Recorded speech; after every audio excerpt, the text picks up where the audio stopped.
Mr. President, in the same spirit, my administration continues to reach out to the Federal Republic of Somalia in an effort to find an amicable and sustainable solution to the maritime boundary disputes between us.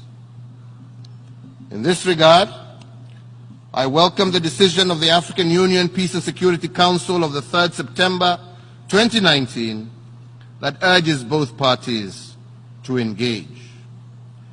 As we all know, the UN Charter privileges the use of negotiation as the most preferred mechanism for settlement of disputes.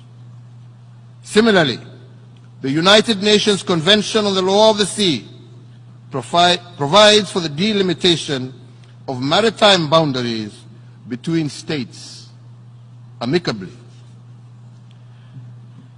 It is in this normative framework that Kenya calls for the resolution of this dispute through negotiation. And we remain hopeful that the federal government of Somalia will be amenable and committed to the search for a mutually acceptable and sustainable solution to this dispute.